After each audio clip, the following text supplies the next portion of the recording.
Celso Dariunzel, de 46 anos. Peixe só no signo, porque eu sou corintiano.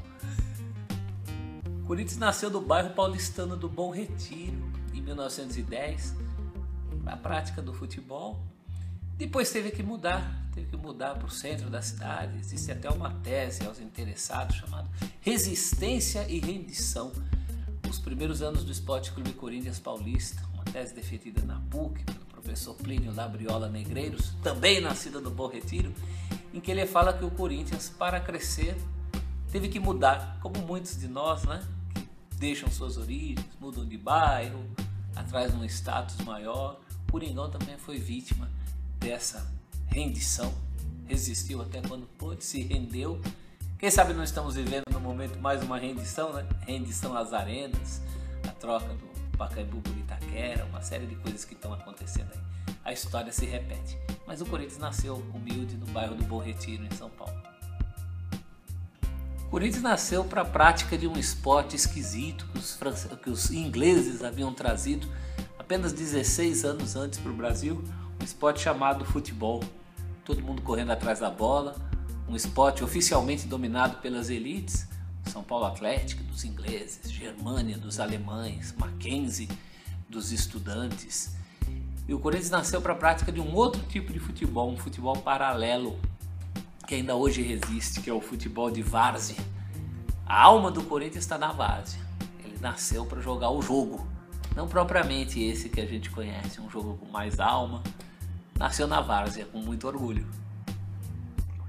O Corinthians se torna muito grande para aquele futebol extraoficial, né? Os resultados acabaram levando o Corinthians ao futebol oficial. Na época só se disputava o Campeonato Paulista.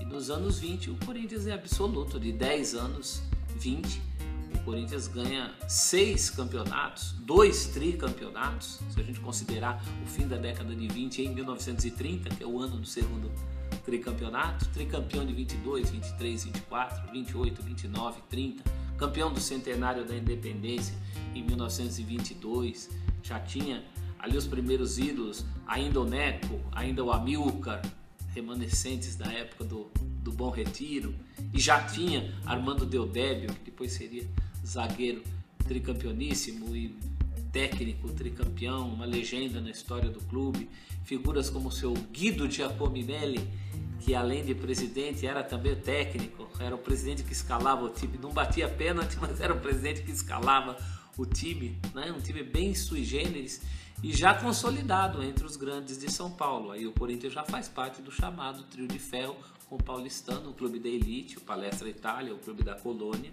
e o Corinthians, o clube dos operários.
Teleco era Uriel Fernandes, um mulato paranaense, cujo apelido Teleco foi dado pela avó dele, mulato magrinho.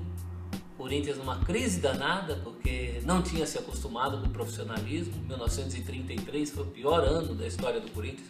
Só do Palestra tomou 8-0 e 5-1, perdeu de goleada para o Santos, para o São Paulo da Floresta.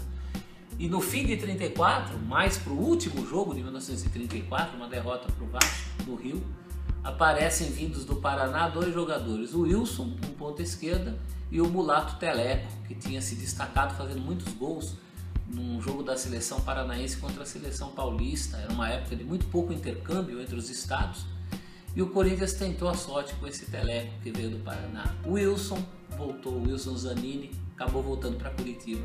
O Teleco ficou aqui para sempre, primeiro como grande artilheiro que foi, a ponto de ter conquistado o coração do meu pai para o Corinthians, a ponto de eu estar falando aqui hoje do Corinthians por causa do velho Teleco. Um fenômeno, mais gols do que jogos com a camisa do Corinthians. Eu não ouso dar os números porque a cada semana, a cada mês, a cada ano eu acabo descobrindo mais gols do Teleco, mas uma certeza a gente tem, ele tem mais gols do que jogos. A média dele é superior a 1 gol por jogo, coisa de Pelé, de Friedenreich. Ele, claro, não era um virtuoso, não era um craque desse nível, mas era um grande goleador. Fazer gol era com ele, de virada, de cabeça. E anos depois o Teleco se aposenta e até meados dos anos 80 ele se torna o guardião das glórias corintianas, um humilde funcionário da sala de troféus do Corinthians Paulista, troféus que ele mesmo ajudou a conquistar, principalmente na base dos gols dele. Um símbolo, não pode ser esquecido, Uriel Fernandes, o Teleco, a cara dos anos 30.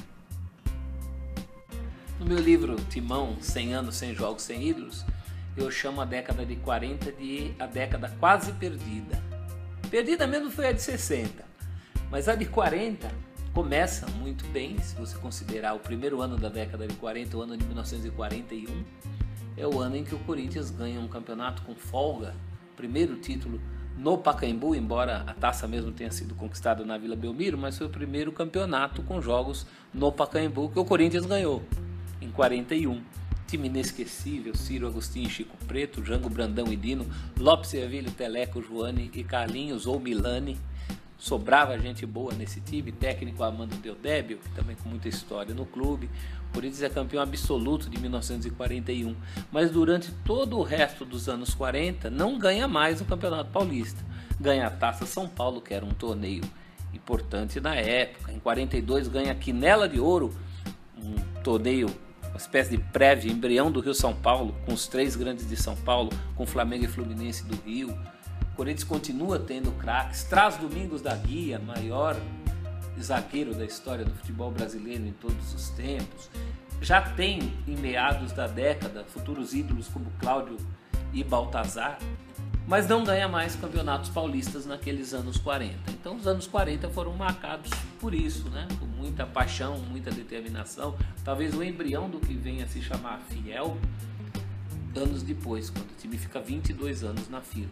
Agora nos anos 40, o Corinthians fica 10 anos na fila. Campeão de 41, só volta a ser campeão em 51.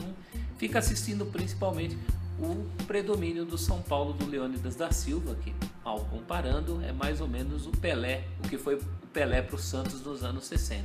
É o São Paulo de Leônidas, o Palmeiras quebrando ali sempre o tricampeonato, o São Paulo nunca consegue ser tri, o Palmeiras sempre quebrando, e o Corinthians tentando e não desistindo nunca. E só vem a aumentar essa flama do torcedor.